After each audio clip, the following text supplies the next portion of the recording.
Welcome to Late Night with Linda Rosa, where we get down to the arts of the matter.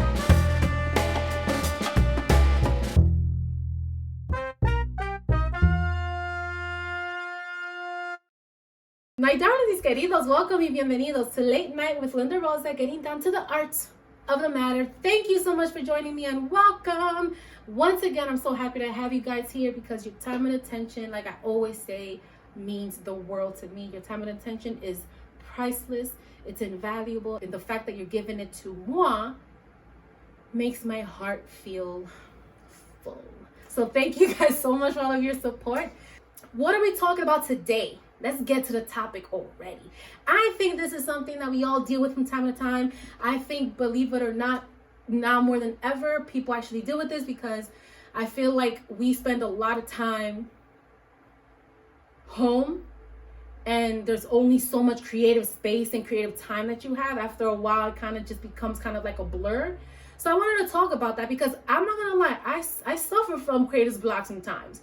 You know what I mean? And I think it's important to get somebody else's perspective because sometimes the people, especially people that really care about you, may give you a perspective that you didn't even know, that you didn't even think to have. And it'll literally take your project or your artistry from one level to the next. So I wanted to talk about that. You know what I mean? Just how do you handle it? What do you do? How do you handle your creator's block? How do you bring yourself back? How to avoid it, but I don't know if it's avoidable because we're only human and there's only so many things you can do. So yeah, that's definitely what I wanted to talk about today. And I think people also get intimidated by creator's block, and if you don't get a hold on it, you may end up just losing your way, and then you might not even finish working on whatever it is you wanted to work on. So I wanted to, not only get into conversation about that, but get your feedback. What do you guys think? I'm obviously going to ask Evie, because that kind of was like the inspiration of the episode. And believe it or not, we were sitting down having a conversation. This is my story time. You're sitting down, kind of taking a break from recording. And we're talking about our own pages. And this is the thing. Me and Evie have completely different artistry. Like our artistry is completely opposite in the sense where we're chasing completely different dreams in that sense. And her love for as a friend is genuine, and so is mine. So I knew that whatever she was telling me was for the betterment of myself and for both of us. So one of the things that we did talk about is more of like how you manage your posts and how do you go about it, what's more effective. And one of the things that we did talk about was perception and how people see things, because nowadays people, they look before they listen, and you want to be able to grab people's attention. And the thing is, in order to do that, you have to constantly be posting. It's like a job. And the issue with that is that sometimes it becomes redundant, and it's just like, what do I post now? So it was a really good conversation to have. And so I just want to get into it. Let's start the conversation. But before we do that, Evie, talk to me, mama. How you doing? Hey, y'all. Hi. How you doing? You saw my southern twang came How out. you doing? My Florida side came out. Hello. Yeah, how y'all doing today? Yes. I'm good. What's going on? Nothing, man. Sometimes, we had a moment, before we started recording, and I wanted to talk about it. And I think it was a good moment, because dead ass, I feel like I learned some shit. I just think, as a creator, yes, it's something that real life kind of does, like this thing where you start to lose the flow, you start to lose that drive, and it happens. Some people are just natural born creators and they're 10 years ahead of their time, so it's something that just comes naturally to them. But I think even they have writer's block or artist block, and it's just something that sometimes it just takes an outside point of view to refresh you, to remind you why you're doing what you're doing. And even if that point of view is exactly the opposite of what you want, it'll still bring you back to that what you do want, and it'll refresh your memory or your drive rather. I also think that some people just don't want to put in the work. The way we are right now, everybody's creating content. Everybody's, right now when people are losing jobs and, who knows if you're ever going to be able to work in corporate America again. So people are looking for different avenues, and, people are putting in a lot of work. But then, I also think that some people, because they didn't do this before pandemic, I think they thought that it was just easy to just create and put out. But you don't realize that you got to put in some serious work. Yeah.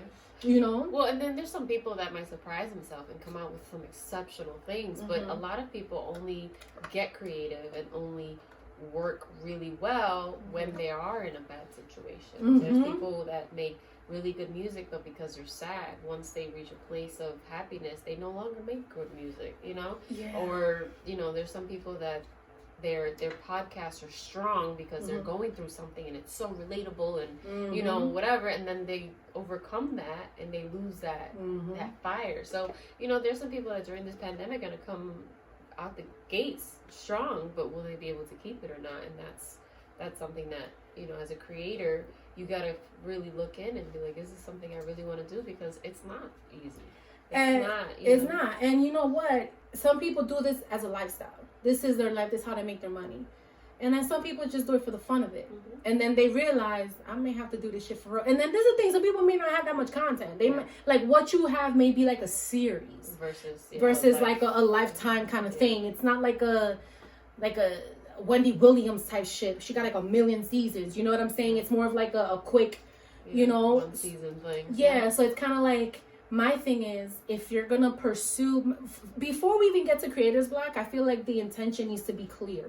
Because if your intention and what you really want to do, like if it pulls you, I don't know if I mentioned, no, I didn't mention this. I was interviewing another artist for one of the collabs, and she said that too. She was like, I knew that I wanted to do this because I felt it pulling at my heart. It was like, you know, when you want something and it's like pulling on you, and you know, and now she's just creating. And then for some people, like you said, you have to decide whether or not it's going to be a hobby or if it's going to be your actual full breadwinner.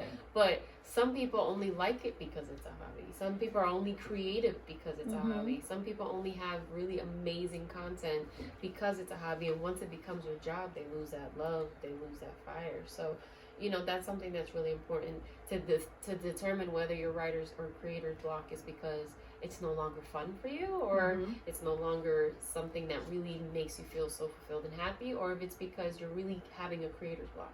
So you have to decide, like, is this something that's happening because I genuinely just having a moment and I need to refresh it, or is it something that's happening because I no longer love it because it's not my job? But I also think some people just want the hype. Because I know some people, I'm not gonna name names. They obviously, you know who I'm talking about, and I'm not gonna say I'm talking shit. I'm just saying that, and it's the proof is in the pudding. The proof is in the pudding. I noticed that some people wanted to create because they saw that was a thing to do right now. The issue with that is that you're gonna automatically have creator's block. Why? Because your intention was never to do it. It was just for the hype. You never had anything in the bag. You never had anything in your pocket. You know what I mean?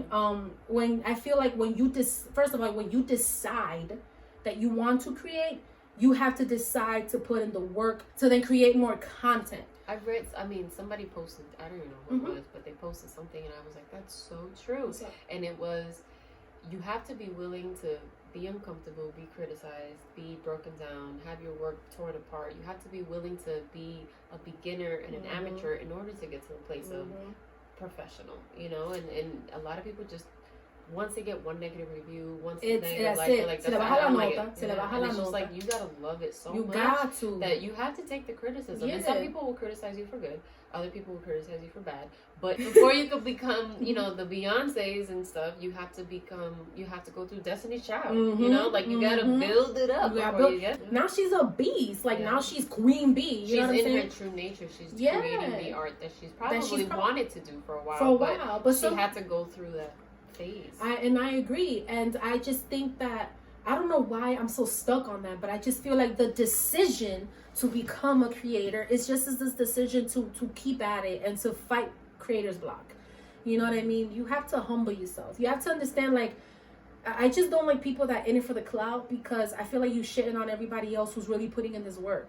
It's not easy, y'all. You know what I mean? Like, our artistry is the easiest thing you can do, but it's the hardest thing you can do, because artistry depends on your spirit. That's how you have to be vulnerable, and artistry is the most powerful nonverbal form of expression. I mean, I know hip hop people talk. I'm not saying that you can't talk in art. I'm just saying artistry is like a form of communicating things you can't communicate verbally. Because even in music, people speak people speak in, you know, they're not saying things clearly, they're speaking poetically. Yeah. So it's about, you know, embracing your authenticity and using your authenticity to create. And I feel like when you start to look, like you said, when people go through things, when you start to look within yourself, that's where you get your content. You know what I mean? And you also have to be able to evolve with the times. Like, yes. You can't be stuck in your ways. You can't be like, man. This is what it's I like want a to mechanic. talk about. This is it, no matter what. It's like, then you're going to get left behind. Yeah. If you want to be a creator, Yeah. you have to continuously innovate yourself. You Yeah. have to continuously evolve. You have to continuously sharpen your eye. And you never stop learning. You got to put in the work, You man. just never stop learning. And I'm not going to lie. Sometimes I do get on some lazy shit, and it's because I feel like it's just, sometimes it's a lot, and it can become overwhelming for me. It's disheartening. Yeah, it is. I'm just like, oh my God. And it's like, you know, am I where I want to be? No. Have I reached certain goals? Yes, but I haven't reached all of them. And sometimes it is disheartening, and I'm just like, fuck, man, I thought that, you know, sometimes you think something's really, really good, and then you get the word that, nah, I'm like, really? That. There's some pictures I take, and I'm like, this is my favorite. Yeah. And everybody's like, it's okay. I've seen better. But I, like, to me, the love is in the detail. And Yeah. It's like, the devil's in the details, Yeah. what people say. So it's like, I see things from the eye of like, oh my God, look at the way the light's hitting her or him, and look at the way whatever. And then other people are like, it's not going to give me enough likes on Instagram. And I'm like, yeah, but you're missing it. But isn't it crazy how sometimes there's stuff that you think you're not gonna, that you don't like it, and everyone's like in love with it, and I'm like, that's what y'all dead want? ass. I got 100 likes on that shit. What the, like, you go, you know. Yeah, so then it just tells me. So then to me, I would just tell you. And I think that to a certain level creates creator's block. Yes. Creates creator's block. Yeah. Yeah. Creates creator's block. Yeah, because does. you're like, am I even on the right track? Like, yeah, what's like happening? Yeah, because you start to question yourself, and I think those are some. There's some creator's block comes sometimes because it comes. You know, sometimes it's just overworked, or you're just putting too much time into one thing. But sometimes creator's block comes because you got negative, and you're just like, oh my God, maybe this was really fucked up. Yeah. I just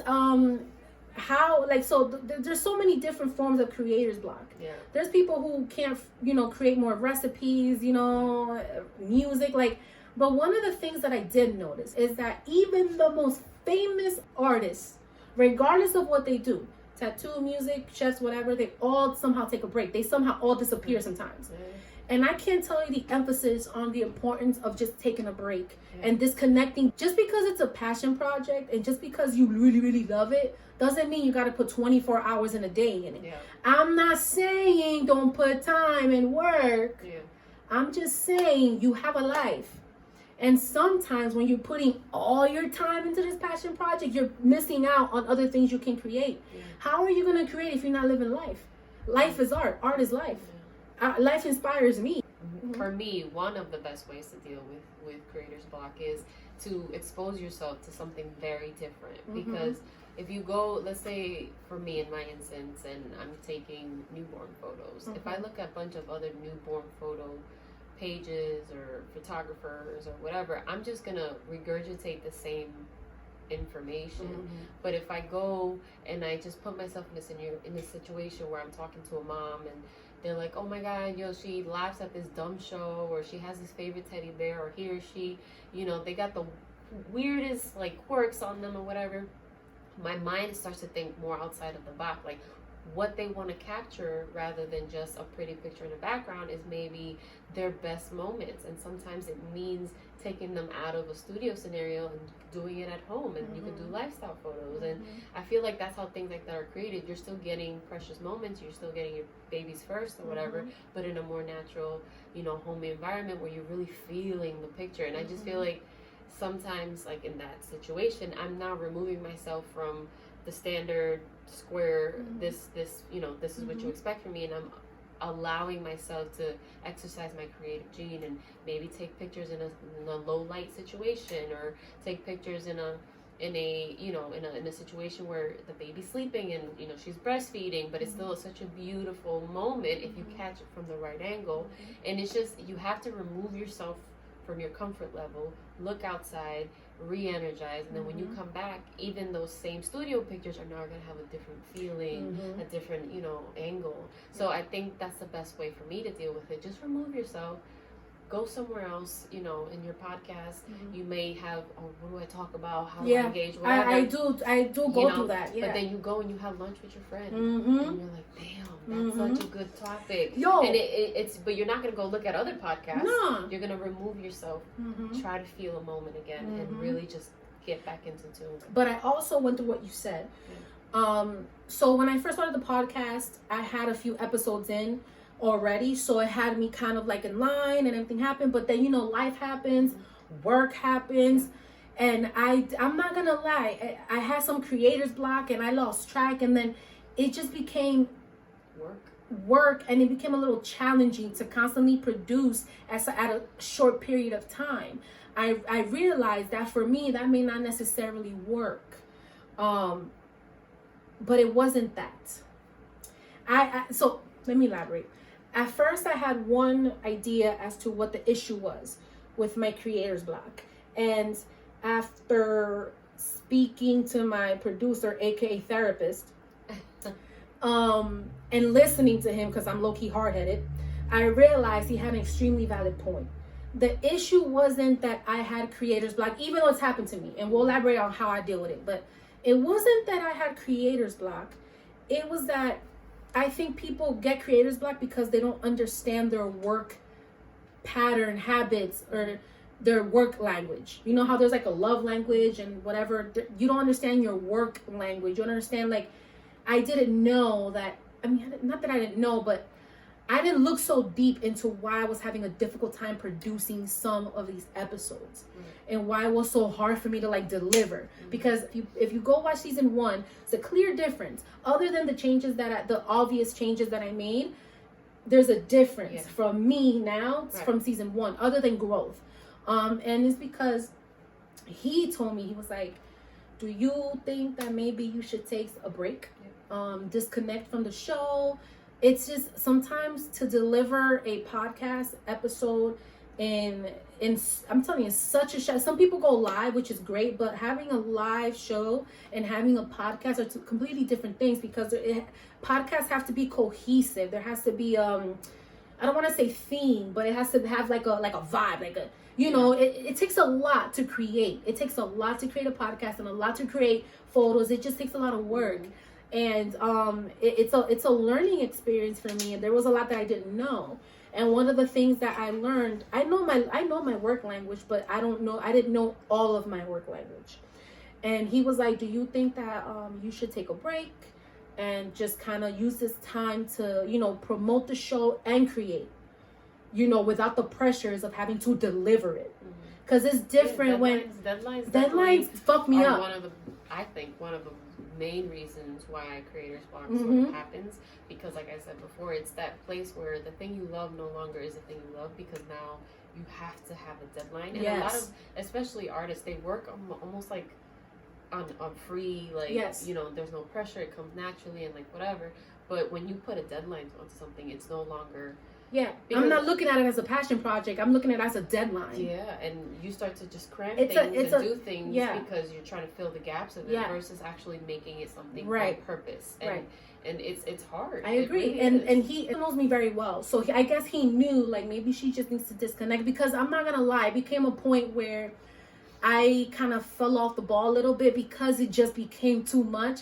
Because I realized that I need to use, believe it or not, some of my work tactics from where I was in corporate America. I needed to implement that into my podcast, because creators and innovators and artists, you can't just look at your art piece as art. You got to look at it from a business aspect as well.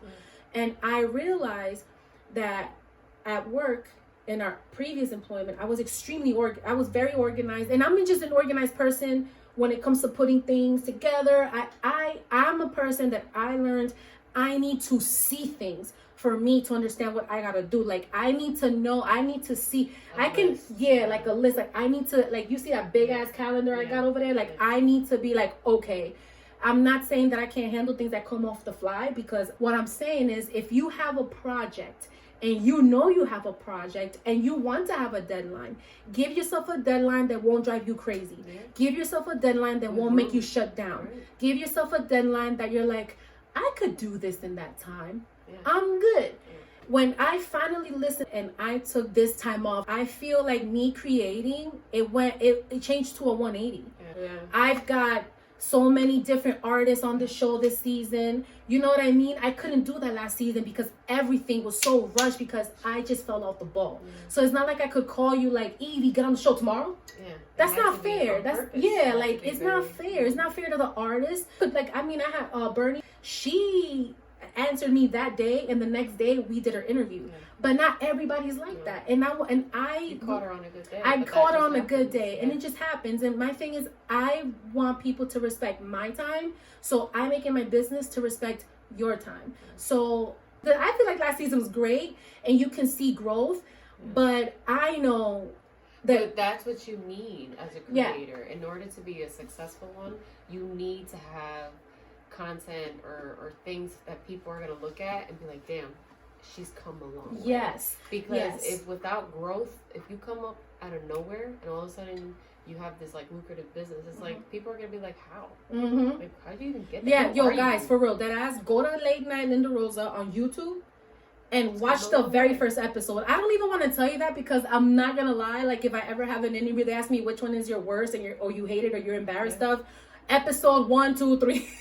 But it's part of your growth. I'm embarrassed about it, but I'm proud. But you need it. I'm proud of it, because I'm like, yo, I see a huge and it difference. Inspires you, and it helps you with that creator's block. Because then you say, damn, I've come a long way. I've come a long way. What I do like is that people notice that there's a break. You know what I mean? So what that tells me is that some people actually watching.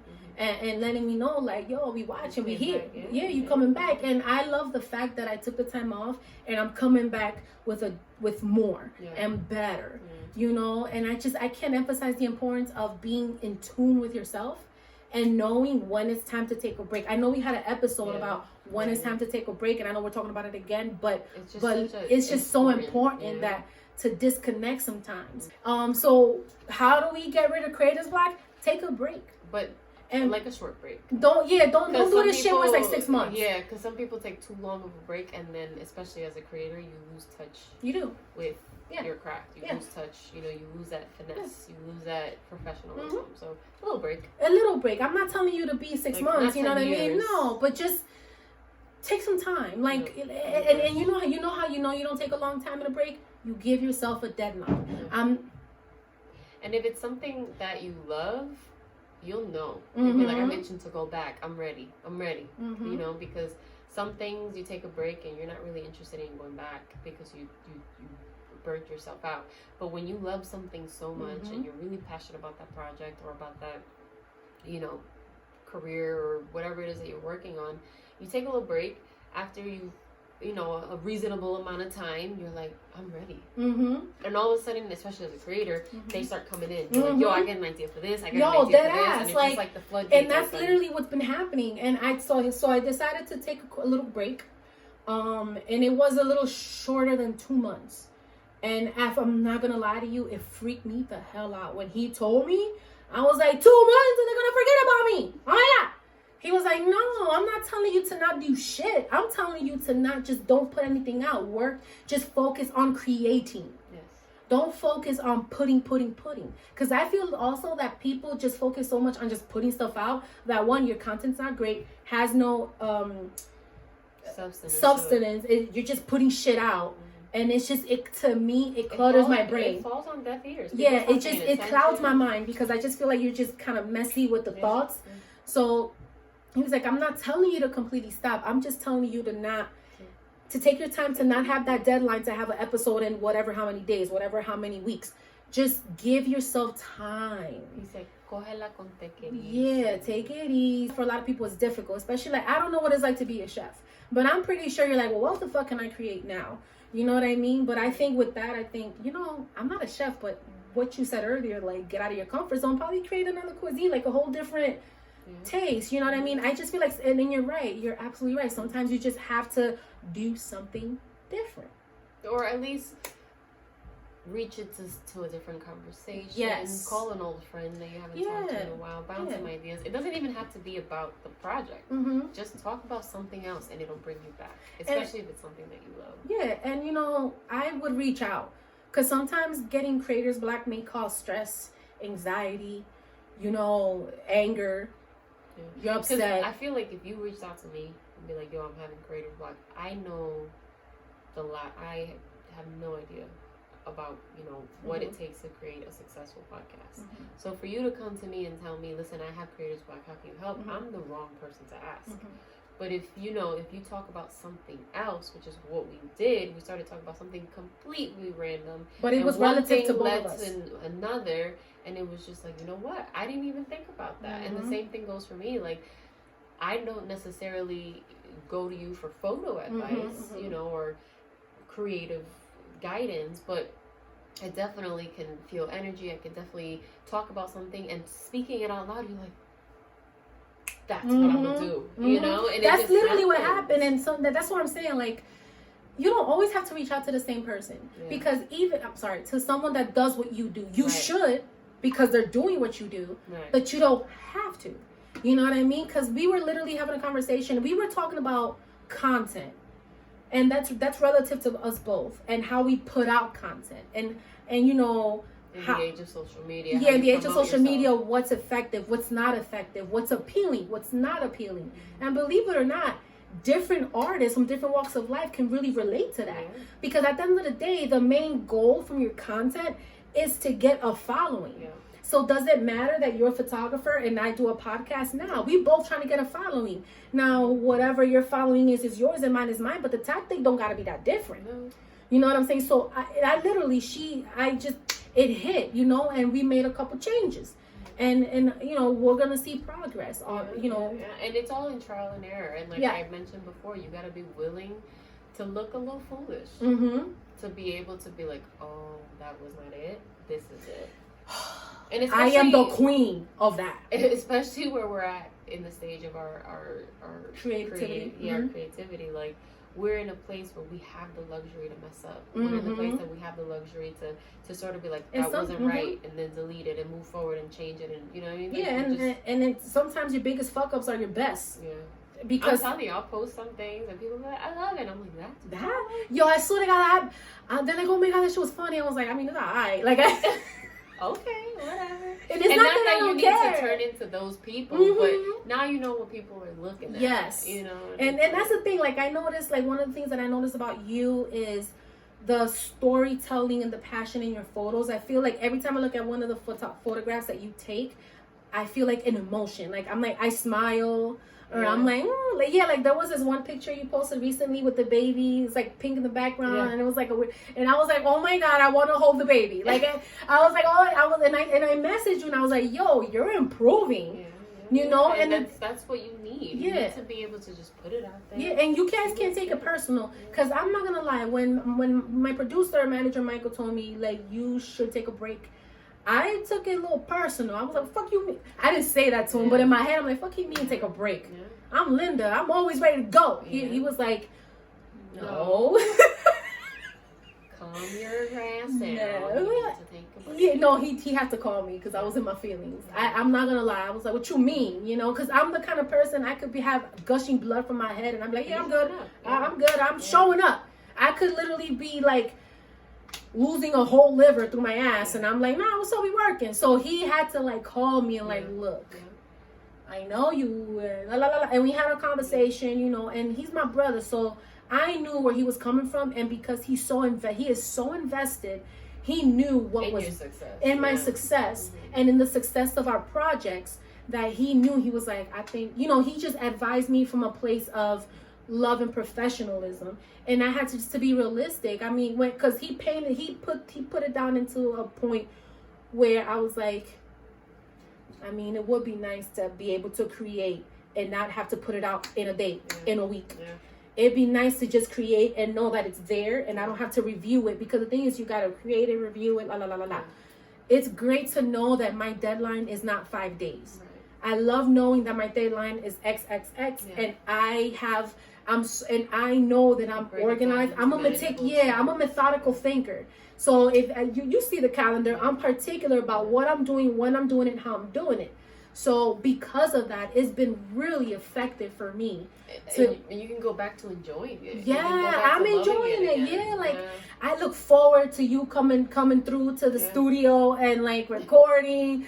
Every time an artist, and as long as you still love it, you're gonna continue to create really, really high quality stuff. Yeah. So it's just like, you know, I think you've grown from your first seasons to now, but I think it also comes from the fact that people are reaching out to you, telling you how they feel, how they don't feel about it, what you could change, and what we were talking about before this. And be humble, y'all. Be humble. I told you from and I was even like very clear, because at no point do I ever want to insult a creator's work, and it's not because I don't feel like you can take the criticism, but I'm not in your head. So you might have had a vision and you thought you executed it, but what I'm getting from your posts or from your content is this, and I could have completely misinterpreted it, you know, and I never want to step on somebody else's. Just because I don't have the eyes that you had, it doesn't mean it's not quality content. It just means like, oh shit, I missed that. Yeah. And that's okay, but I was even like, listen, I get what you're trying to say, and I get what you're trying to do, but from my point of view, this is what I noticed, and you could take what you want from that. I still think it's quality work. Yeah. But if that wasn't your intention, how could you have, you know, whatever. Right. You know what I mean? But at the same time, I did ask her what she thought of my content. Right. And that's how the conversation started regarding content, but then I asked her what she thought of mine. Yeah. And the thing is, you have to be confident but humble enough to take criticism. Because at the end of the day, I asked her the question, but I wasn't sure what she was going to say because we weren't talking about me. But I was like, this is an opportunity for me to see from someone else's perspective how they see, as a creator, from a whole different world of photography, how do you as a photographer see my content? Are you portraying yourself the way I want to be portrayed? Right. And you gave me very good feedback and things that I could work on and, you know, tweak. But again, guys, ultimately it's going to be yours and in your way. Right. And it's fresh pair of eyes, absolutely. And it helps. But you want to talk to people that you know that are going to be genuinely honest. But you've told me before about other like there's been other things that you're like, nah, this is what I want to do. You know? And I think, you know, you can especially as a fellow, you know, creator, I can respect that. You have an idea, and right now I'm not getting the full image because I just have a little piece of it, and that's it. So that little piece of it, I'm like, well, why don't you know? Because you know what the bigger picture is going to be. So you also have to be able to be like, I appreciate it. And that's what I mean by confidence. That's what I mean by confidence. You have to be confident, but you have to be humble. Confident enough to stand by your artistry, but humble enough to know you can tweak it. You have to. Yo, you cannot listen. There's people who are in this industry for decades and still work on stuff, and not till like the 10th year that they hit. That they hit. You have to be patient, y'all. You please don't get creator's block or get discouraged because whatever you wanted to do didn't hit like you wanted. Sometimes it takes a little tweaking, a little molding, a little practice. My season 1 is not like this one. Look at episode 1 and look at episode 10. It's a whole different Linda. And that's what I'm saying. And I'm not going to lie, I've cried. I've been mad. I've literally said, fuck this shit. I'm not recording today. Like, I've had my moments, y'all. I don't ever want to, my show, I never want to portray like I'm some perfect individual that can only walk around giving people advice because I live such a righteous life. No, I will give you the advice that I can from my experiences in life. And I also tell you the realities of the struggles I face because I know I'm not the only one. And there may be somebody who may not be as vocal as myself, or where they may want to reach out and ask somebody, or they're just too submissive and just are not vocal. In everything that you do, you want to be as informed and as well versed as possible, because although they are your opinions at the end of the day, although they are what you've learned at the end of the day, that might be just what that person needed to hear. Exactly. And again, like, when I get creator's block, I think, and I know you mentioned it, like some people go through shit and that's how they create. And that's kind of like what helps me get out of it. You know, that's how I come up with a lot of topics, is things that I've gone through. And that's why I pick these topics, because I don't go out of my way to go look at somebody else's shit to then talk about it. I'm like, what did Linda go through? And I know some people are like, yo, I can't believe she... wish you would have heard. What did I wish that somebody told me? I think it's important to define what your block is and understand, and address it correctly, and find your work language, find your creator language. Find out what that is. And how do you do that? You become in tune with yourself. Sometimes, listen, you don't have to put content out so damn fast. If you want to do something and you have an art, like, find out what it is. Figure out how to fix it, and take time.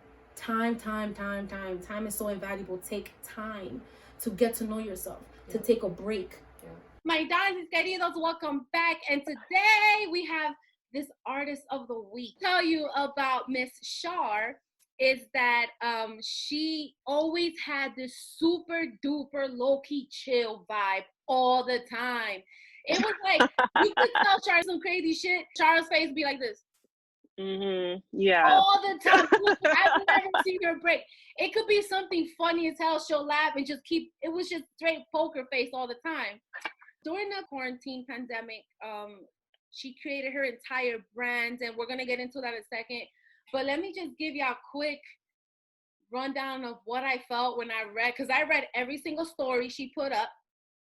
And this is like, if anybody wants to know Shar on a different level, that's where you want to go.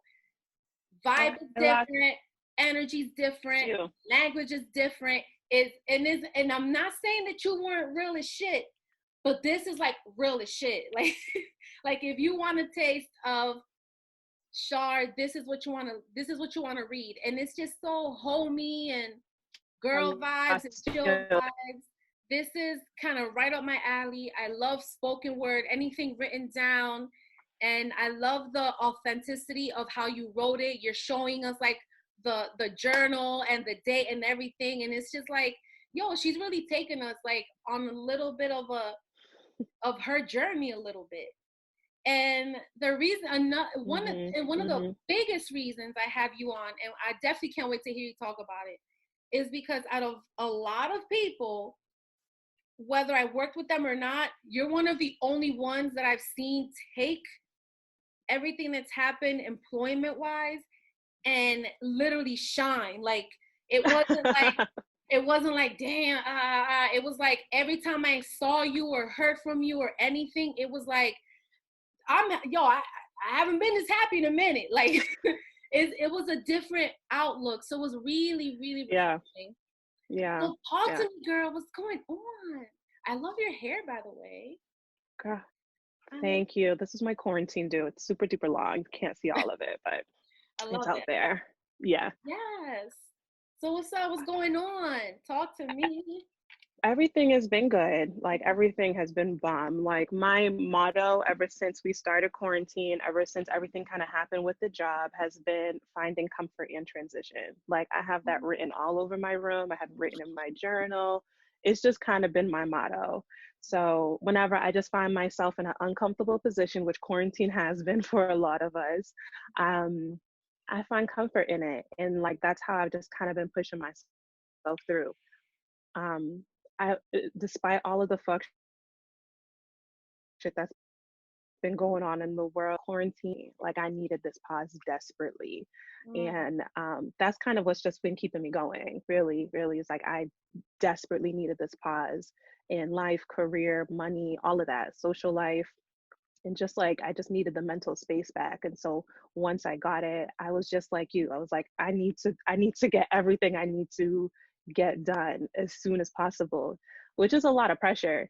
But I've been really proud of myself for what I have done. And if the world opens back up tomorrow, I'll look back and I'll say, okay, I'm okay with where I'm at. So that's just been kind of what's been keeping me going.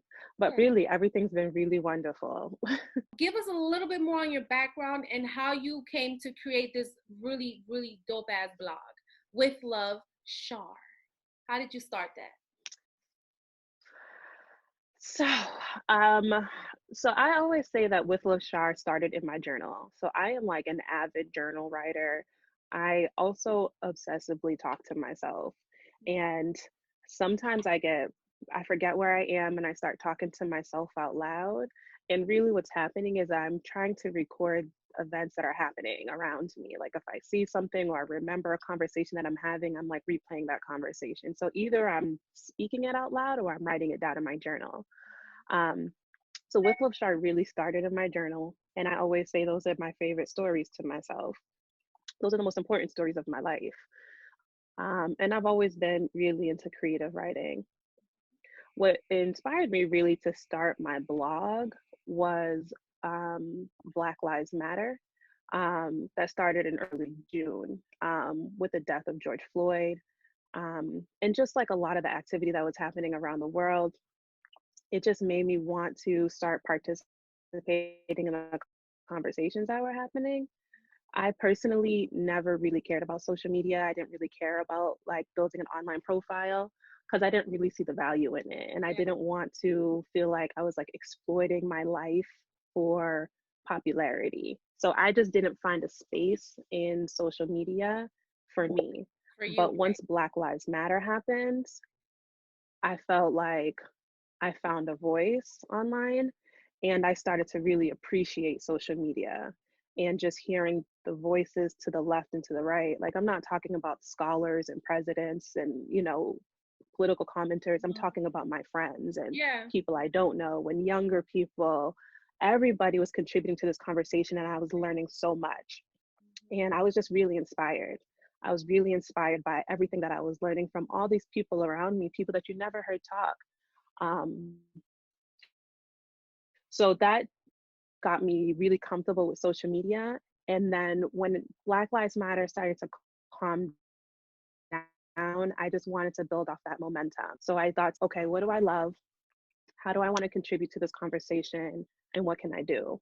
So I was like, you know what? I want to create a platform for people like me, young Black women in New York City, to just really find a place to commune, a place to share their stories, a place to read their stories. Um, it's not politically charged. I'm not a political commenter. I'm not even a social justice warrior, but Right. I'm just a Black woman in New York City that can tell stories that I know for a fact that me and my girls talk about constantly. Yeah. So I'm like, that's really where With Love Shar started. So honestly, right after Black Lives Matter, I just started putting together some stories, writing some things down. I started working on my blog, not really sure with what was gonna come of it. But then I was just like, I was talking to my sister. My sister is very, very supportive. I live with my sister and she has always kind of been in the entertainment industry and she kind of just really helped push me over the ledge and just kind of like, this is how we're going to start it. Let's start taking pictures. Let's start building your brand. Let's start putting things, pens to paper. By the So that's way, really your where it came from. sister, And then finally, yeah, no, I didn't mean to cut you off, but when it comes to content creating in your page, it totally has a brand, like a look. You know what I mean? Like I could see where it's going. thank Some you. people like myself, I just created the page, but I was kind of like everywhere with it at first. But yours, obviously, like yours has like a look. It that has Thank like I you. could tell there's a brand, which is great. What I did want to ask you was, did the Black Lives Matter movement also inspire that poem you wrote, Protect Black Women? Absolutely. So Black Lives Matter to me affected me deeply. I was like very personally, very, very, very moved by everything that was happening in the world right now. And I was having a lot of anxiety about returning to work with in this new environment. And, being one of very few Black girls in that office, I was just like, I don't know if I can be around this right now. Like, I don't know if I could be around people that I don't feel safe around. Safe in the sense that I don't know what's in your heart. I don't know how you feel towards me. I just don't know what your political stances are. So I just felt really unsafe. And I was just having these conversations with some of my girlfriends, most of them Black, that we were all, you don't know what type of conversations, you feel really alone in certain environments. So when Black Lives Matter happened, it brought these conversations to the forefront. but these conversations were still surrounding Black men and the safety of Black men, and which I think is a very important conversation to have. But once again, Black women are being left at the bottom, in the very bottom of this conversation. And so when we're having this conversation, when we're talking about Black Lives Matter, I just kept on thinking to myself, like, we need to talk about Black women. Black women are raising our children. You know, there's 68% of single family households are being raised by Black women. So why aren't we talking about the matriarchs of this family? Why aren't we talking about the importance of Black women in leadership? So really just like a bunch of different events that were happening around where Black women were being violated, the conversations around Black women, the way that we were talking about Black women was bothering me deeply. And just how Black Lives Matter, in a large sense, really left Black women out of the conversation. Yeah. So that's really where it came from. I was just like, listen, when we talk about protecting Black women, I'm not talking about, hey, after a Black woman's been violated, let's make sure we talk about them. No, let's protect the way that we talk about Black women. Let's protect our young Black children. Let's make sure that we're telling Black children from birth, you know, that you are the standard of beauty. Like, it starts from childhood, and it doesn't just start after domestic violence, after a woman's been killed, after a woman's been violated or After sexually something assaulted. happens. Yeah. After something happens, it starts early. We can start protecting Black women today, right now. And the way that we start doing that is like changing the conversations in which we talk about Black women. So that's really where that came from. Okay. And also, like, these unrealistic expectations of strength that Black women are supposed to have. And I don't know how many times I have been called like, oh, Charlene, you're so strong. And I'm just like, I cried just like you. Like, I am insecure just like you. I don't have this superhuman strength. I realize that a lot of Black women, like my single Black mother, have been put in a lot of situations where they probably have to exhibit superhuman strength. But that does not mean that, like, we're not out here crying in the corner sometimes, or we don't need a leg up, or we don't need to be protected as well. And that's also something that would happen at work, is that, like, I felt like I kind of got this label as this like strong Black woman, and I'm like, hey, I know you believe that's a compliment, and I'll take it, but like, I need you to know that, like, don't put everything on my back just because you believe I have this superhuman strength because I'm a Black woman. I'm still a human being just like you. I can handle what you can handle. If you can't handle it, don't give it to me because I'm a Black woman, you know? So I was reading her blog, and I remember going to your page with love_Char and on Instagram, and I saw like a preview, and it was about the comment someone made about a skirt you're wearing, and they sent it to you by accident.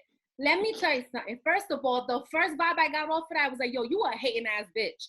You mad because you know damn well no one is looking at that ass. That's what it is. Because, and I'm gonna say it, I said it. Whoever said it, I'm saying it. Linda Rosa is gonna let you know you a hating ass bitch. Let me tell you why. Because my thing is this: I've seen you at the workplace looking fly. Like, my favorite look is, I call it the Black Lives Matter look. And you always had like a black top, black pants, red lip. It was like, I just felt like power. You know what I mean? I've always looked at you at work, and it was never like, oh, great, all the guys are going to look at her. I was like, damn, I want to have that ass. Like, I was like, dude, I was like, yo, she's a dope as shit. Like, I fucks with it. But my thing about that is, like, to me, first of all, it wasn't meant to go to her, so it was low-key shady. Number two, you just mad ain't nobody looking your way. You just mad, because my thing is if you were looking that fly, I would have sent a group text or a group email like, yo, Char, you killing it today. That outfit is bomb. That's not what she said. She said something like, the guys are going to be looking at her, why you mad? You so mad, bitch. You mad? Yeah. So I was like, girl, please. Like, and then when I read the whole story, and you were like, when she approached me, you just gave it a stare. And by the way, guys, I know what that stare is because I've seen her do it. It's not mean. It's not an asshole stare. It's the best thing in the world. Like, It's more of like, you still standing here. Why you still standing here? It was like one of those stares. I know what that looked like, and I'm glad you did that. And I think that would have been one of those situations where if you did have a reaction, they would have looked at you and not her, when the action was completely wrong on her side. Yeah. You know what I'm saying? But they would have looked at you like, Yep. all she said, I mean, it was a compliment. How was that a compliment? Tell me. How? How is saying that all these dudes are going to be looking at me in this skirt a compliment? You're basically saying people going to low-key be harassing me, you know, without non-verbally. Like, girl, I felt for you at that moment. But when you know, I really, yeah, go ahead, talk about it. Go ahead. it was really just like, I wrote that from my perspective, just feeling like, okay, like, I'm not trying to sexualize my body. I'm not. Like, I'm just trying to exist. I'm literally just trying to exist. And like, this is the way that I'm like, this is literally the way that my spirit falls. And it just made me think about like women who have big breasts and big butts, or just bigger, period. Yeah. That I'm just like, everything like just existing is like being sexualized. And I'm like, despite what you believe, I don't exist for your sexual pleasure. I exist because I like the way I dress. I exist to take care of myself.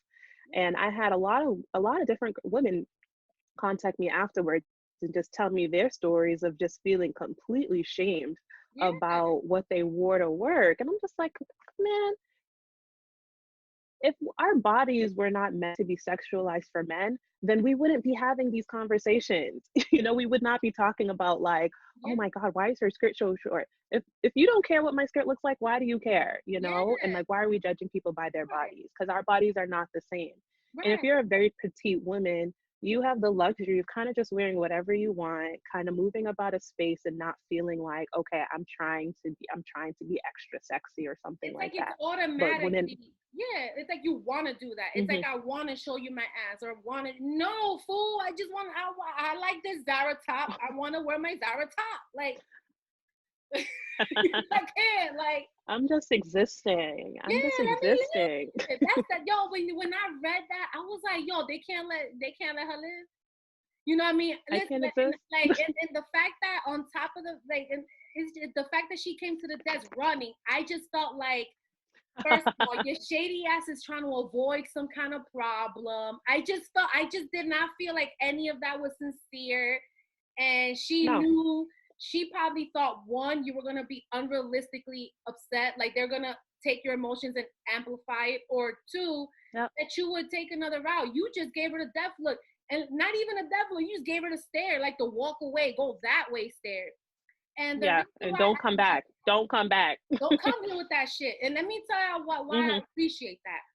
Because we, as women, especially Black women with body, it's very difficult to control your emotions, and because you know that whatever emotion you really want to show is not going to be perceived or received well. So you have to decide right then and there, how am I going to react? Yeah. You know, and that takes some, like, what am I going to do? Am I going to let this bitch know what's up? Not turn her fucking mouth? Am I going to go crying somewhere? Am I going to complain and make a big thing? Like, and you tell the truth, you know damn well any of those would have still looked bad on your ass. So the smartest thing to do anyway was just be like, I'm telling you, that was the best reaction. You know what I mean? Sometimes like, you gotta give them. Sometimes you gotta let them listen. Sometimes you gotta let them listen to themselves. Like, just you continue talking and walk yourself into the ground. I'm not contributing to this conversation because I didn't ask to be part of this conversation. Right. So, but I love that shit. I just wanted to put that out there. I mean, I know you're very well spoken and polite, but I'll say it. I was some hating ass bitch ass shit. But that's okay. We'll move on. I noticed that in your blog you mentioned, I think this was one of the first ones, I think, when you were talking about the backstory of how you created your journaling and how it looks now and how you discovered it. But I noticed that you said there were pages you completely ripped off and put back. But there were some that you simply blacked it out. Yeah. Oh, I wish you told me about that. I would show you. And what's it about? I want to know what you blacked out. I want to so show you, by what you actually. blacked out. Oh my goodness, I wish I brought my journal here. But yeah, I have a couple pages blacked out. Hold on, I'm gonna try to find it because I want to show it to you. I was like, what the hell did she black out? Why did she black it out? And are you ever afraid of going back to read anything that may have caused you pain at the time? Oh, I'm gonna show it to you. Ooh, I like sleep with my journal. That's a mean journal. That's thick. It is. I covered it with black tape, but I like it. But like, I want to show you. This is the book, like, y'all. this is an example. This is an example of what I've blacked out. I'm gonna cover it so you can't see it, but okay. This is an example of I blacked out, and like I refuse to read what's underneath this, but I can't rip it out because it's double pages, and I want to read the back still. But basically, I'll tell you what I wrote over it. So, I run to my journal when I'm having like extreme emotional highs and lows. So when I'm extremely happy or when I'm extremely sad. And something that I struggle with is self-criticism, like a lot of us do. And I'm going through a period of extreme low, I'll just go to my journal and just rag on myself. Like, why are you like this? Just completely tear myself apart. And then maybe a day later, a couple of days later, I'll kind of get back into my shit. I'll give myself the prep talk. I'll go through my exercises. And then I'll say, I don't speak these words to myself. And these words aren't true. So like, for example, this was probably a period of extreme sadness right here. So I covered it with Post-it notes and I wrote on top of it, the words I speak about myself will breathe light and love. I am loved. I offer love to all those I come in contact with. And that's it. And like, that's it. And that's the end of this. I'm like, I'm not going to revisit this. It's because this isn't me. But I leave it there because it was a period of time in my life. It does exist. I do feel these things sometimes, but it's not true. It's not my reality. It's just a feeling. So like, that's why I leave it there. And I wrote that I also have like pieces of paper that I like stapled in my journal as well. Because obviously I don't carry my journal with me everywhere I go, but sometimes shit happens, like at work or when I'm on the train or when I'm just out in the streets. I'm like, I need to write this down. Because I don't have anybody to express this to, but I need to get it out of my body. So I'll just grab a piece of paper and just write it down anywhere I go, but I want to remember it. So I keep track of it and I just staple it in my journal. Okay. I know you're saying that people unrealistic strength expectations on Black women, but I think it's because of the light, that kind of strength that you guys exude. I'm not validating it. I'm just saying, because right now it takes a lot of strength for you not to look beyond the Post-it. It takes a lot, you know what I mean? And I wanted to add, no, because think about, I've been there too. I get there now. There's days where I'm just looking at myself like, girl, damn, like, you feel like shit. I'll be feeling like shit. I'm not gonna lie. You know what I mean? But what keeps you from not looking at the blackout? What keeps you from not ripping that up and looking at it? Like, because I quoted you. You said the words I speak into myself are light and love, and I'm gonna quote that for this episode because I love that. Is what keeps you from not looking at it on your really, really rough days? For women out there who probably do the same thing, they're probably gonna want to go ahead and block that just like you did. But they're probably gonna want to know, well, how do I keep myself from digging into that blackout? And they exist and they come back and they last sometimes a day or 2-3 months. But listen, like, our feelings are not facts, they're just feelings. And that's something that I need to continue reminding myself, really the best out of every situation that we're in. It's just a promise to myself. It's a promise to myself that these feelings are not facts, they're feelings. They're allowed. You're allowed to hate yourself sometimes. You're allowed to criticize yourself sometimes, but what you're not allowed to do is to stay there. So I have my exercises that I do, and I know how to catch myself much quicker than I used to do. Like when I was younger, I used to get in these moods and they would last forever, months. But now I know how to kind of pick myself back up pretty quickly, give myself maybe 24 hours a day or something, and then write myself out of it. And then I don't black out the happy days. So maybe I need to go back to one of those days. Maybe I need to go back to one of those days and remind myself, damn, you know what? I am a bad bitch. I got a lot going for me. Absolutely. I got a lot going for me, So before I'm going to rip that Post-it, I'm going to read something positive first. Before you even think about pulling that Post-it out. Mm-hmm. I love that. I just think that I think a lot of times people get so caught up in writing a lot of negative things that they and so sometimes they go back and then they get back into it, but to be able to black it out and then before even looking that way, you say something positive, that's a wonderful form of strength. And this is the kind of strength that we need to put in the forefront, that we need to celebrate. Not this unrealistic strength. Why women, especially women of color, would benefit from listening or watching your content. I know you mentioned it before, but why do you? No, I definitely have more. I have more to say on that subject for real. Yeah, let's get into it. I was like, I don't think, like, for one, I'm a consumer just like everybody else. You know what I mean? Like, I still, at this point in my life, I go to social media more than I go to the news, more than I read publications. I trust social media probably a lot more than I trust our mainstream media. So I would consider myself like an avid social media consumer. And I put myself in the position of the consumer of what do I want to read? What do I want to hear about? What are the stories that I want to know about? I moved to New York 3 years ago. And when I moved to New York, the most populous city in the USA, I felt really alone, you know what I mean? And I felt alone because I was like, all right, there's all these people here. I don't know where to go. I don't know where to shop. I don't have a group of friends here. I don't know where I'm welcome, And then you work in a place like Midtown and you're like, oh, this really is not my people. Like, this is really not for me.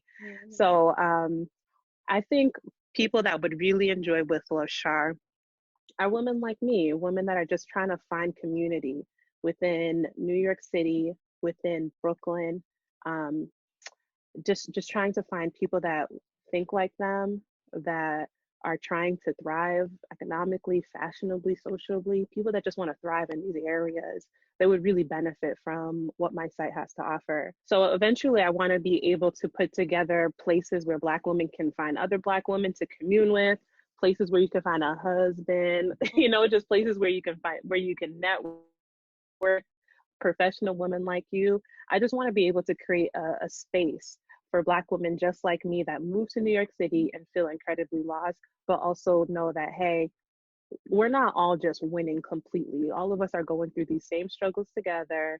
Let's just read them. Let's share these stories with one another. And I don't think there's ever a shortage of that. I was watching Black Panther the other day. Rest in peace, Chadwick Boseman. Yes. But I was watching Black Panther the other day, and there's a part in the movie where the all Black female army, they charge forward into the war. Yes. And that like put some tears in my eyes. And like, here I am, like a 32-year-old woman, like getting like teary over this like make-believe scene of this strong Black beautiful force. And that, like, just that alone is enough to tell me that there's still not enough Black voices, there's not enough Black imagery, and there's not enough Black stories, even if they're true or false. Is that I'm 32 years old, and this is the first time I'm seeing something so powerful, and it's going to affect me so much that it's causing me to put tears in my eyes. So I just, as much as social media has taken over all of our lives, I still don't think that there's enough Black voices. I think there's enough space for all of us to offer something to the people. And whatever my little corner, whatever my little blog is doing, I'll take it. I think it's important because I would appreciate it. I felt out of place as shit when I got there. I looked at the whole time. I was like, yo, just the location Right. itself is intimidating.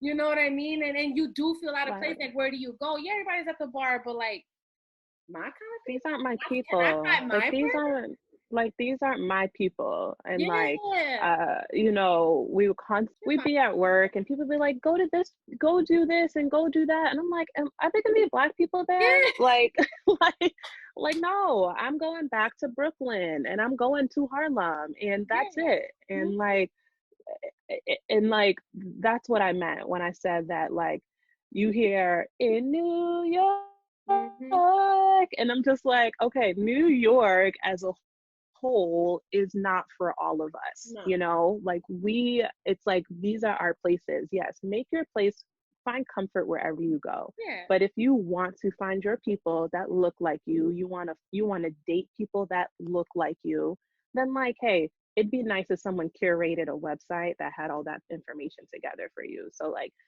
hey, this information is there for you. You use it if you want it. If not, then whatever.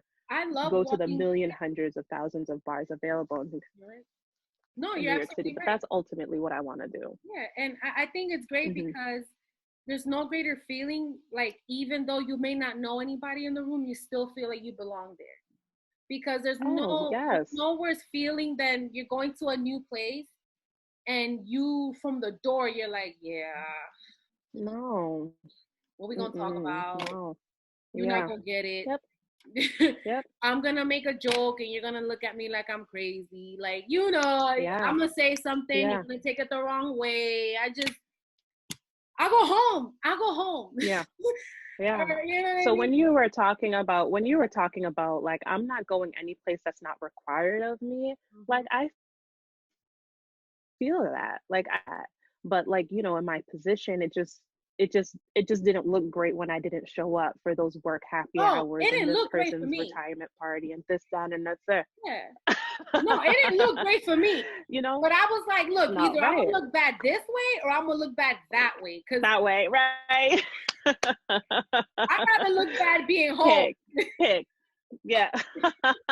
You know? So I was like, Yeah, I feel you. I definitely limited myself because I'm like, I'm gonna go crazy. Like, I'm gonna go crazy if I go to all of this. But I'm just like, I'm gonna show up sometimes, but I'm gonna be upset the whole time. And I'm absolutely putting on a show when I show up too. Like I do the switch. Like, I know how to do the switch. I've been doing this long enough.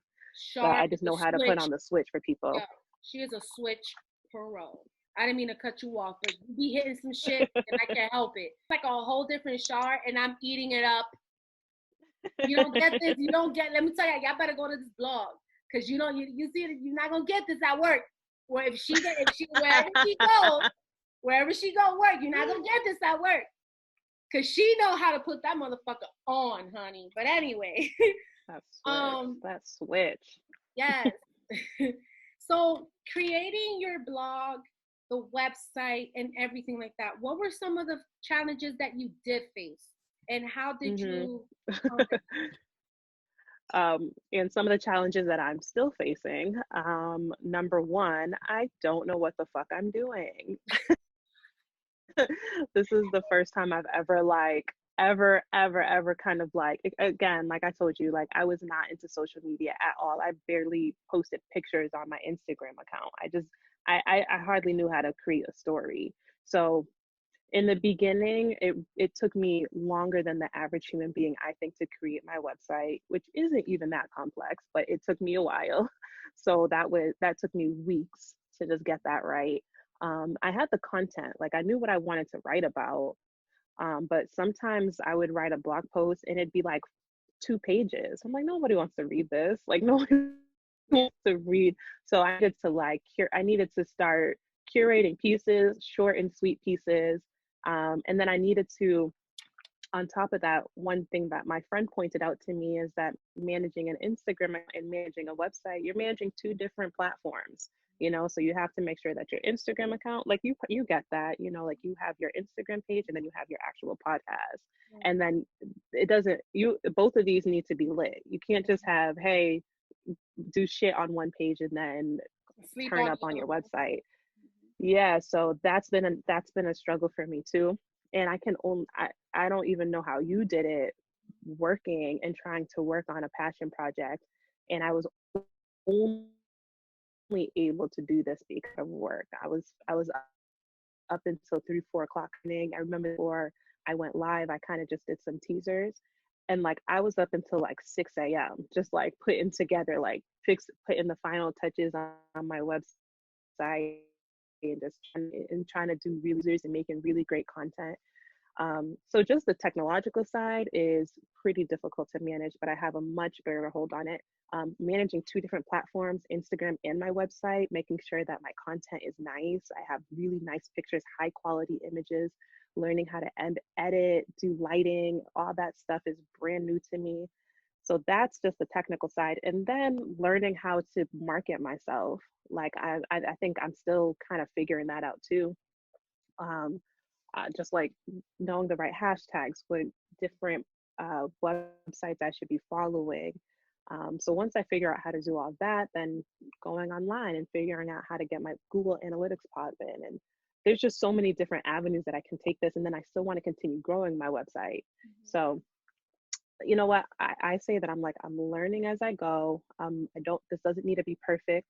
But it's been a struggle, just like kind of teaching myself from the beginning, because I almost feel like I'm walking into this completely blind, just really just trying to figure out how to be a social media expert in like a couple months, just really learning how to take over social media in a couple of months. Yeah, that's just been a struggle, just figuring that all that stuff out. And I'm like, it doesn't have to be perfect. You just have to start someplace and you just go from there. And I'm like, I know my website can be a little janky in some places, but it's mine and I'm happy and I'm proud of it. Yeah, but it's And like, manageable. And I easily got it myself, and I read every story. yeah, Yeah. How do you yeah, so I know you talked about the challenges with kind of putting everything together, but have you yet? I mean, yes. I don't want to jinx anything, but have you dealt with creator's block yet?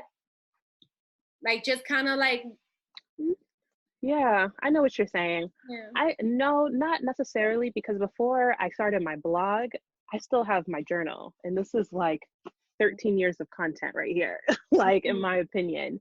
So I feel like I have a good base right now, because even before I started my website, I was writing my stories.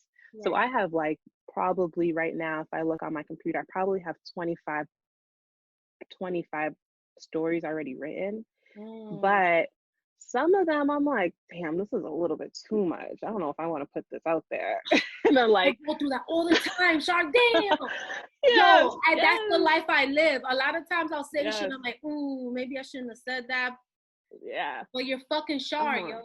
People need Yes. whatever that is, you know. Yeah, that's the real stuff. That's the stuff that matters, you know? I'm like, I can talk about mini skirts and losing weight all damn day, but like, damn, do I really want to talk about what it's like being a dark-skinned Black woman? Or do I really want to talk about dating? And do I really want to go into this stuff? Do I really want to put this information out there? But these are the real conversations that I wish that that I could read about. So I have all this stuff written out, and I have a lot of different things that I want to put out there. I'm just like, I guess you can say I'm just building up the courage to put it out there. I And really go through that. mhm.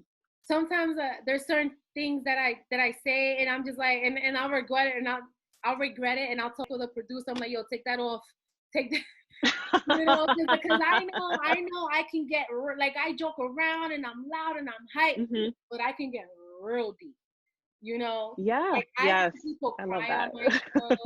I've had people like I had one chick cry already.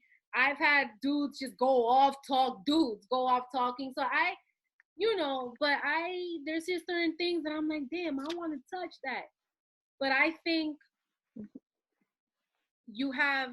I should have waited till the end, but fuck it. I just think you have a real way of putting things where it's so relatable that it takes me, it'll take you back to a memory, but not in a way to make you sad. It's in a way to relook at it. That makes sense? Like, it's like, yes, I love that. That's exactly what I want. Like, that's exactly what I want. So like, for example, when I think about the piece about mini skirts, I'm like, I thought it was like a fun piece. It was kind of funny in some places, but I had a friend contact me afterwards, and she told me a crazy story about how they sent her home. Like, this was in corporate America. Like, they sent her home, and I was just like, wow, you know what I mean? Like, I was not expecting that to go there. I'm just like, I just want to put the information out there and allow you to take it where you want to take it. Like, that's my goal, is that, like, hey, I'm not a therapist. I'm not a professional in this. I'm not a life coach. I'm just a girl with stories. And I feel like stories that you can relate to. So I want you to be able to read my stuff and then think about your own life and how not only how you can relate, but how you could have responded differently in this situation, or how you respond in the future. So that's what I want. That's all I really, that's all I really want. That's what I want to create. Because I'm telling you, I read it and I'm like, see, she's smart as shit. Because I would have said some real slick shit. I would have said the slickest shit in my life. I would have been like, I would have been like, what? You just mad you don't got my ass, or what happened? I would have said something. I would have said it with a smile and real slick. I would have said something to hit her like she hit me. But you didn't. I'm like, damn, yo, me not saying a word will hit her harder than me having a response. You know what I'm saying? So that's what I meant. I felt like you gave me a chance to relook at it and be like, okay, next time I'm gonna stare your stupid ass down and see what the fuck I'm gonna do next time, asshole. But in my head, I'm really telling you what I want to tell you. Linda. It's true. I said it. Then listen, this is the Linda that only couple people saw. Only a few people saw it. That's it. But I would do this shit back at the house. It's funny. What happened? It's funny because you showed me so much love when I launched. And I saw your podcast, and I was like, I knew there was something about her. Like, I knew there was another side to her that I didn't know. I knew there was something about her that I didn't know. And you just showed me so much love when I launched. And you were one of the first people that kind of was like, hey, let's collaborate. Let's do something beyond this. And I'm like, oh my, that's so exciting. I'm like, people believe it, like you and me. And I was just like, I don't know why I think this is the first like speaking engagement that I do, but I feel like this is the right one. You know what I mean? Because I'm like, our careers. Saw your project. First of all, the name With Love, Shar. I was like, never seen her in that sense. I'm already intrigued. And then as I started reading, I'm like, this is so tender. This is like a different version of a strong Black woman. This is not just the type of unrealistic strength they put on all Black women. You're giving me a different taste. And I was like, one, I'm intrigued because Shar never fucking like that. I never saw that part. Number two, that shit is relatable. Number three, she got some bomb ass pictures. And number four, I was like, this is artistry at its best. This is coming from your journalism, your story. I just love the brand and what it represents. And I was like, yo, I want to be part of that because she about to blow the fuck up. This is going to be bomb. I feel it. Claim it. Not the end. Claim it. My spirit never lies. How does culture influence your artistry? Culture is everything to me, for real. Like, my swag is from the culture. Like I told you, like I'm a consumer, just like everybody else. I'm an avid social media consumer. So I was an admirer of all these women and men putting out amazing content. And I was one of those people that was like, damn, man, I I feel like I can do that, but I don't know if I can do that. You know, just like, you know, how we do second guessing ourselves. Yeah. But like, really, like, I'm so inspired by, I'm just so inspired that everything that, by the people that I follow. I love following beauty bloggers. I love following fashion people. I love following writers. I love people, like I have some websites that I just really enjoy and admire. A lot of young Black people are doing amazing things. And I really just, I just like, I'm just following their blueprint. And I'm just like, I've been such a consumer of theirs, I can almost regurgitate some of the stuff that they have put out and just put my own spin on it. But culture is very important to me. I'm the kind of person that follows the culture. I want to be in tune with what's happening. I want to be able to, I want to think creatively about different perspectives about what's happening in the culture. I want to engage with people that are tapped into the culture and learn new things. It really is what drives me. And like, I love being part of it. And I love the fact that like, I now have this platform to contribute to it. Because I was really just an observer. I was someone that sat on the sidelines and was like, oh, this is so cool, man. Like, oh man, what that person's doing over there is great. Yeah. And like, I finally feel that I'm part of it. I finally feel that I'm like contributing to it in some form of fashion. But it really is what drives me. I'm so proud of everything that the culture is doing. I'm so proud of what we're all doing.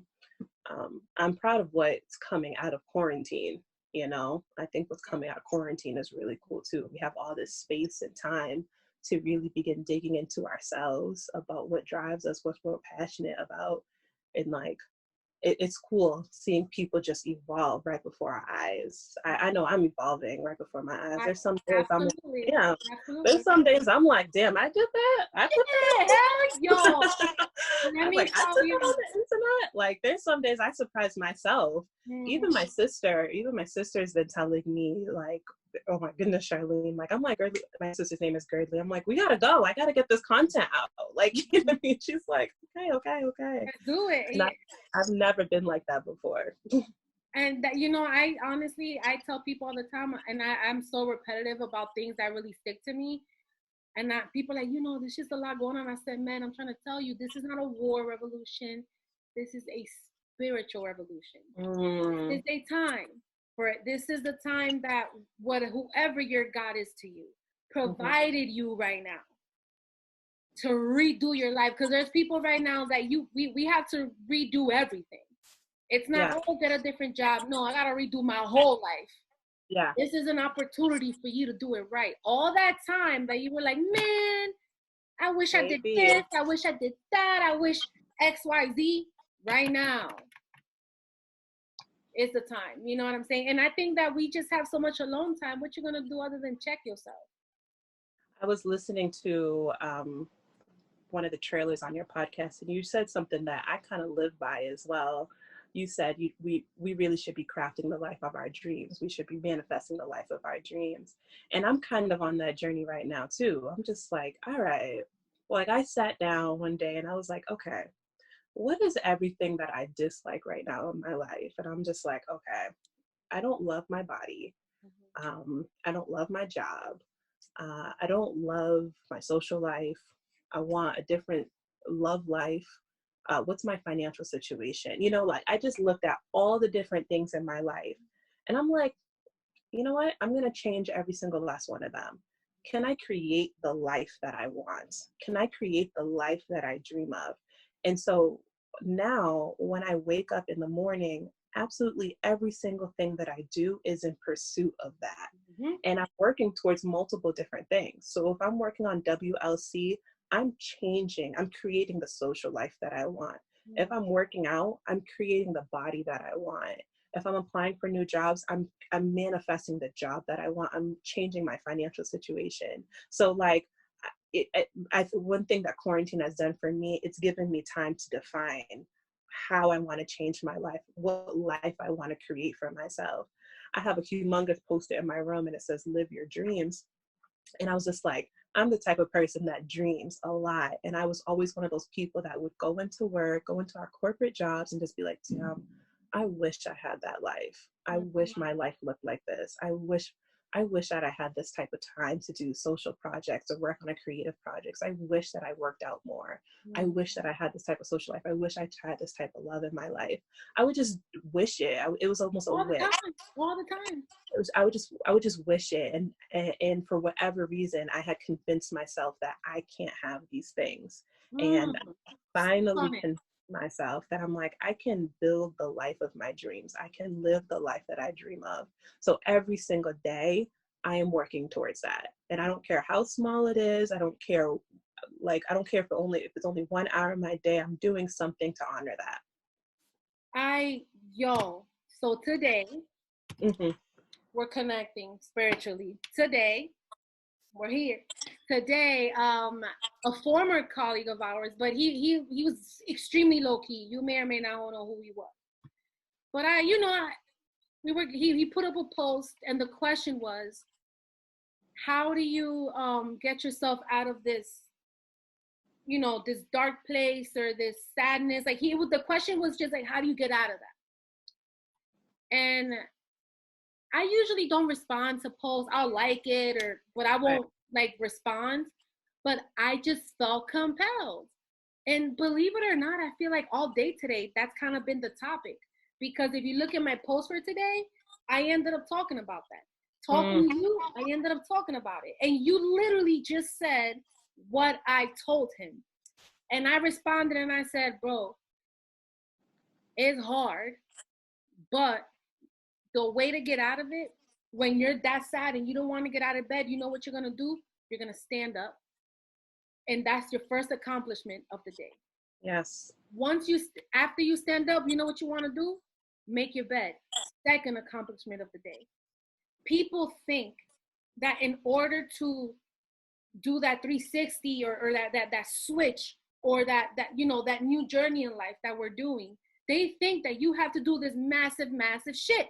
Yes. Like you got to do like a massive change. No, that's why when people tell me I have kids and this and that, I respect it. But no one's telling you to ignore your whole life. I'm telling you, do one thing, even if it's one thing a day.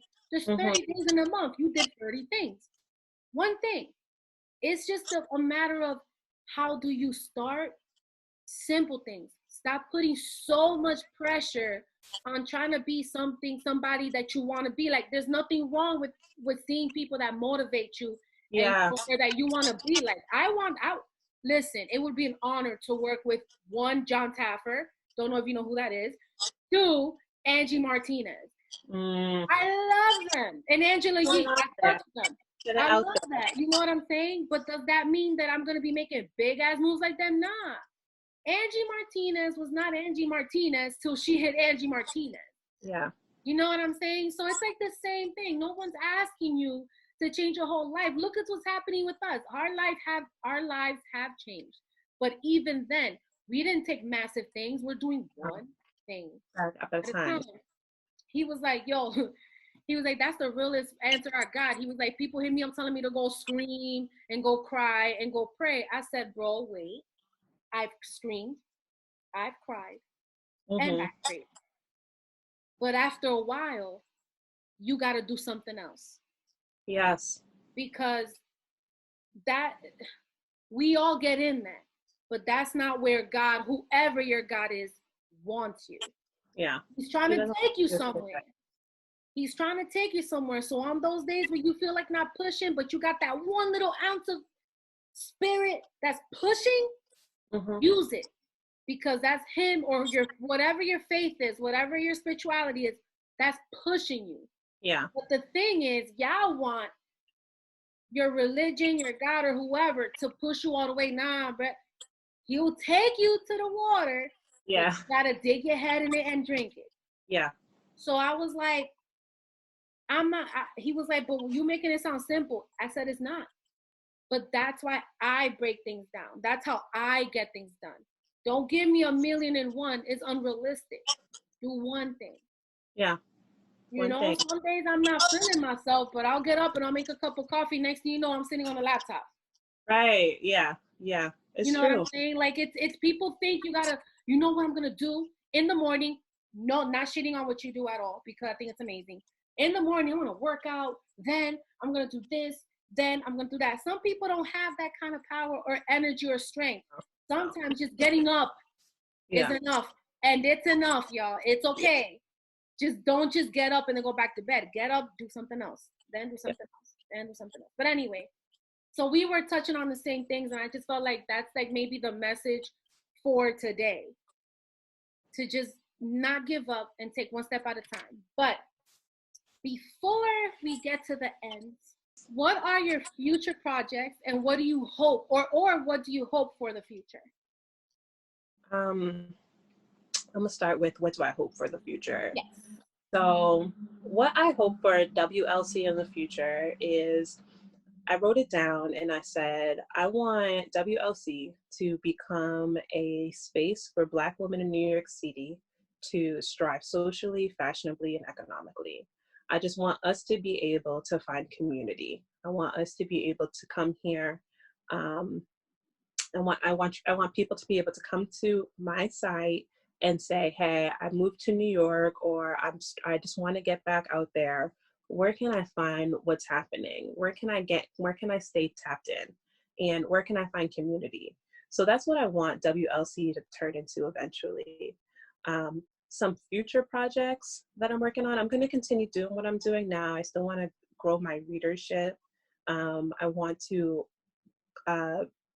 start collaborating people, start sharing other people's stories. I don't really know how I'm going to do that yet, but one thing that always happens, as soon as I post, people contact me with their own stories, and they tell me, oh my God, this happened to me, and this, that, and the third, blah, blah, blah, blah, blah. And I'm like, one day I'm going to figure out how to curate all of that and put it together and give people the opportunity, because some people don't have the time to put together a blog. Or the courage.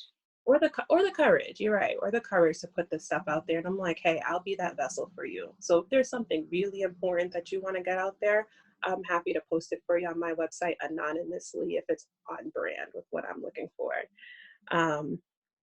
But I'm like, God, how great would that be? I'm like, to create this website, I can hire writers, I can, I have a travel person, I have an events person, I have a fashion person, I have a person that's talking about relatable stories, and then I'm collecting all these stories from different women around the USA. So that, in a dream world, hey, I would love to be a media mogul for Black women. Like, that would be like a dream of mine. But right now, I'm just gonna rock with my little blog. Like, I'm happy with my little blog right now, and my little Instagram page, and my readership. So that's what I hope for WLC in the future. It's given me like unreal confidence that I didn't even know that I had in myself, and it's just like expanded. Like, it's just expanded like my creativity in ways that like I didn't even know that I didn't even know that I was interested in. So that's really what I hope for WLC in the future. I just want to continue growing. I want to create a space for Black women to find relatable stories and to find community. I love that. Before I get to the end, I had one question. Colonizing women. Decolonizing dating. And you labeled it quasi-monogamous, polyamorous, secretive situationships. No, that is so fucking accurate. I've been in so many of those. And I've been trying to look for a fucking word for it. And this is it. Let me say that again, ladies. Quasi-monogamous, polyamorous, secretive situationships. And I'm telling you, I didn't even need her to elaborate to know what it meant. And I was like, yo, I've been in like 4 of them shit. Yes. I hate them. And can you please elaborate on that and how looking thirsty is not really thirsty. It really means caring, assholes. No one said that you can't call me and see how I'm doing, cabrón. I want to know. Call me. You know? And don't be doing that thing where you be calling your side chicks when you're in the bathroom. We know. Anyway, I just had to get that one in because I love that. I was like, yo, Quasi, what? I love it. Yeah. Listen. What is, like, elaborate. you know what's the best thing about getting older is that you stop giving a fuck about other people's feelings as much as you did when you were younger. Yeah. Like when I was younger and I was dating, like I'm single if you haven't figured that out by now, but I'm single. And when I was single, I was really concerned about hurting people's feelings and just having uncomfortable conversations because I don't want to make this person uncomfortable and this, that, and the third. And I'm just like, Guilty. by by by suppressing my feelings, I got into these quasi weird these like weird situationships. And because I didn't want to have these awkward conversations, I just let them rock. I was just like, okay, I guess so. I guess this is what, but I'm like, no, people know what they're doing.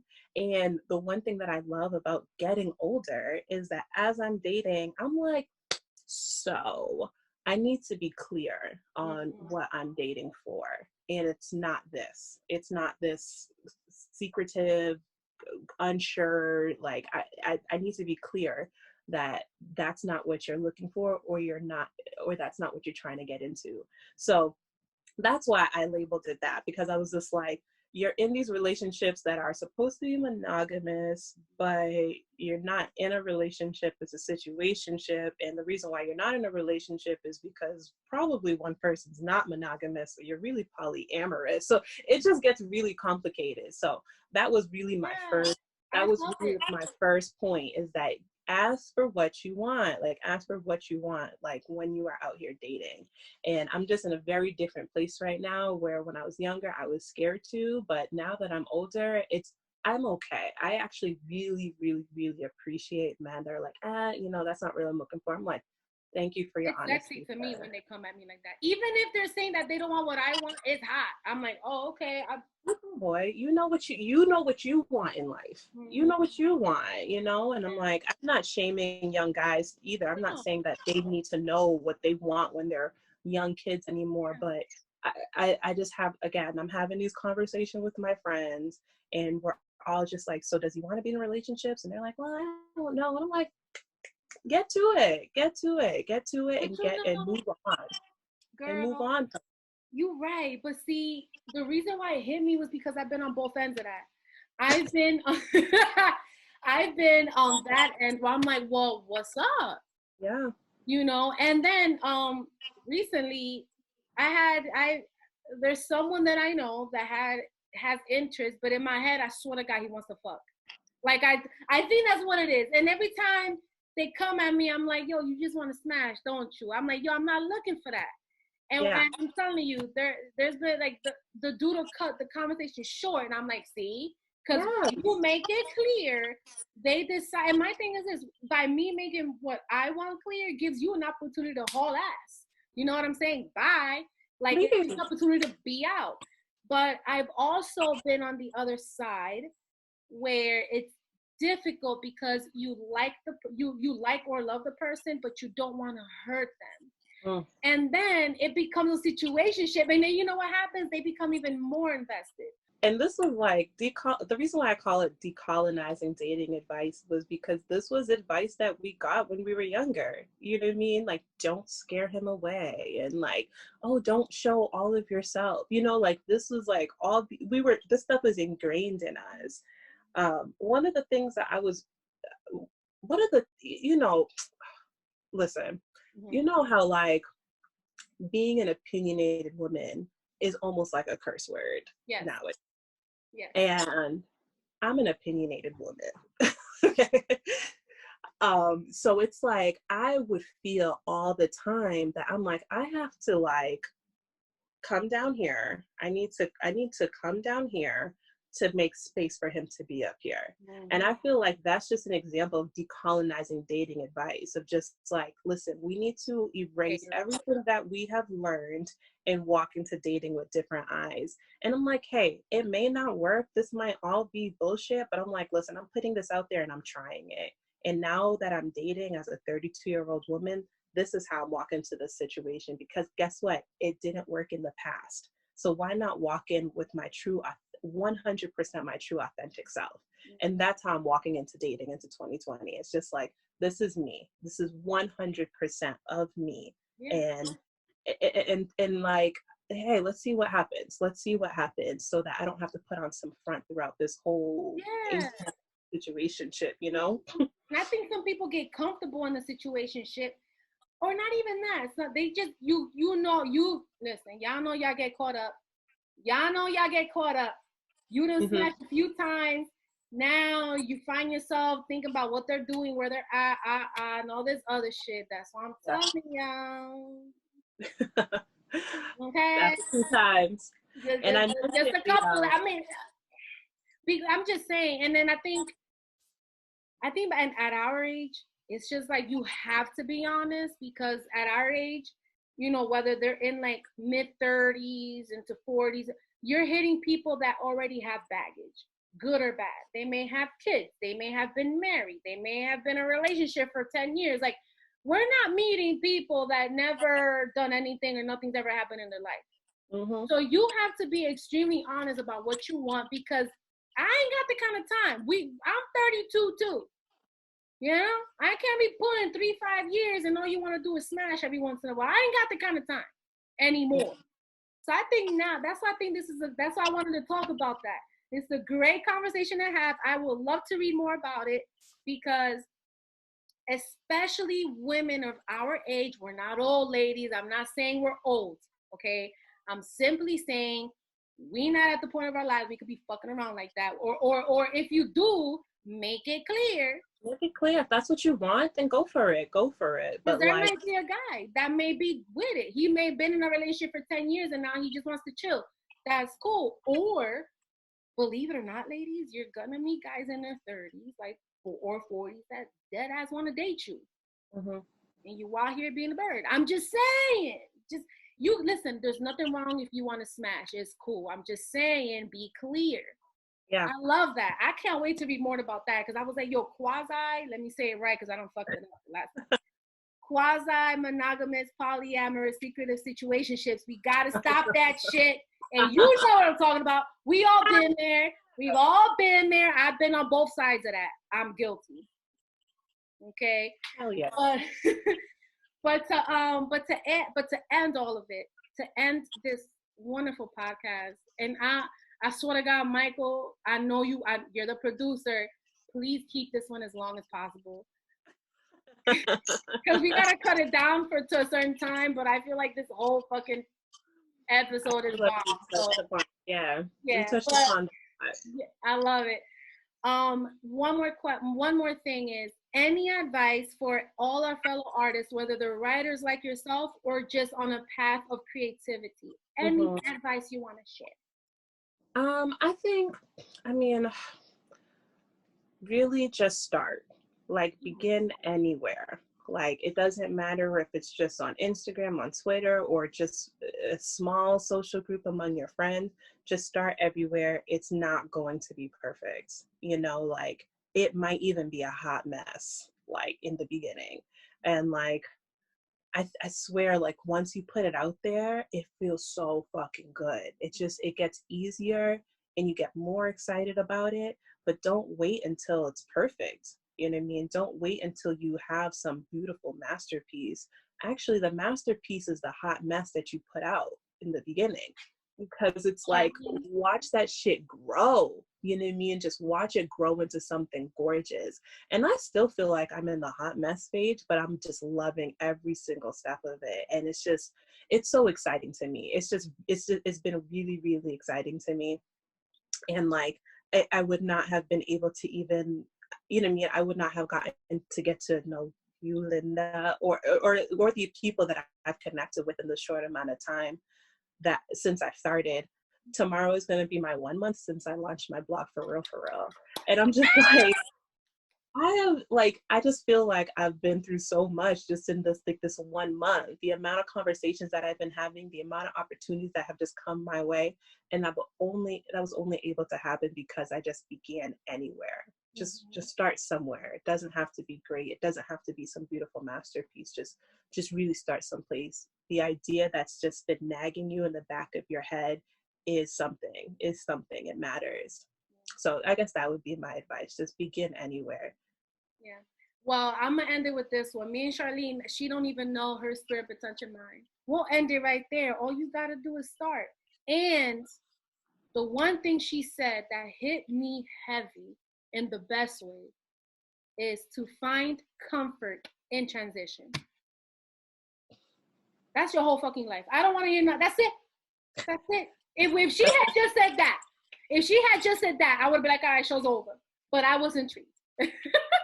I needed the whole interview, but I love it. Oh my God, Shar, I can't tell you how grateful I am. I knew that this is gonna be a dope ass collab. I knew. I'm so damn happy. You don't understand. Like, you just like put like paprika in me. Like, I just feel like I've just been like peppered up. I can't wait to start writing, and just like I've been taking notes. I don't know if you've noticed, but I've just been taking notes. I'm like, yeah, I gotta write about that. Like I told you, I'm like, when you're a writer, all you're doing is exploiting conversations. And I just can't thank you enough for like just giving me a platform and just inviting me on, because this is a new space for me, and I'm really, really, really excited. And it's people like you that just make me want to keep on going. And it's like, thank you so much. Thank you so much. No, let me tell you, it's my pleasure. That's it for today. That's the Artist of the Week. Sharp, before we get off, please let everybody know how they can get in contact with you, your websites, your blogs, your Instagram, everything, so they can come and check you out. Yes. So my Instagram is withlove_Char, and Char is CHAR. And then you can read all my stories on www.withlovechar.com. I'm so glad that you guys joined me today. I hope that you guys found this episode really informative and that it will help you. Let me know what your address, let me know. Creator's block. Yes, ma'am. Honey, address it. Let me know what your block is, how you handle it.